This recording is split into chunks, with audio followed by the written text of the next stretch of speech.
Good day everyone, this is Ed. For today's video, let's talk about this B4 opening known as a Polish opening or Orangutan opening, also known as Sokolski opening. And speaking of Sokolski, this game was played by Sokolski himself in 1958 versus Istrugach.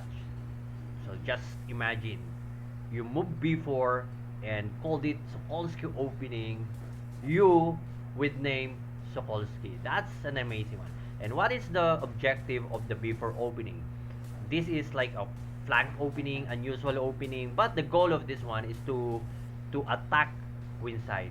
Not really neglecting the center here, but to make sure you gonna set your statement that I will attack you queenside. At the same time, the bishop on b2 will give pressure going to h8 square. So if you're ready to check the game of Sokolski versus Istrugach, let's go for it.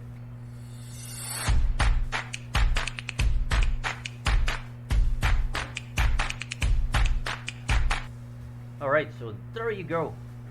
b4 and then e5, bishop b2, f6. So black decided to go f6. But the usual line here is after the bishop b2, bishop takes b4, bishop takes e5, and now white is ready to capture the g7 here. But don't worry, you only have to do is to go knight f6 and it's all good for black. So let's say e3 or any kind of development, and then d5, the bishop is ready to develop, and of course the knight after. So nothing to worry if you are black here. But in the game, let's proceed. f6. The problem of this move is, number one, the knight cannot go on f6. It opens the long diagonal, and at the same time here the queen can anytime to go on h5 once you move your pawn on e3 or e4. So let's just continue the game, and now e4 move, sacrificing this b4 pawn for the quick development of, number one, the queen on h5, and number two, the bishop on c4. Bishop takes, bishop c4, just maintaining the pressure, no need to hurry, but just setting the pieces. It's just like if you want to execute an attack or deploy an attack, you have to set first your pieces. Make sure all of your pieces are ready before you execute any kind of attack. Knight c6, and here another sacrifice pawn, but the purpose of this move is to break the king side.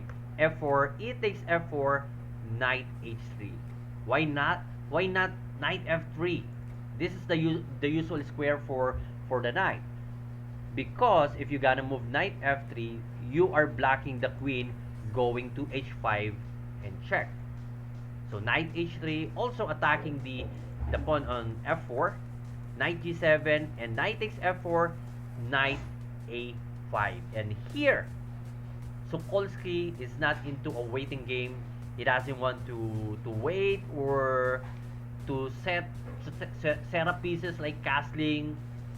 I gonna go to have this surprising bishop takes f6, sacrifice bishop, and black decided, no, I will not capture you. Why? If g takes and there's a queen h5, that's a huge problem for black. So just rook f8, knight h5, supporting the bishop. At the same time, there's a threat mate here, one move checkmate. Knight takes c4, knight takes g7, king f7, and castling. Another good development. You have to save your king. You have to, the usual way to make sure your king is secure is by doing the castling.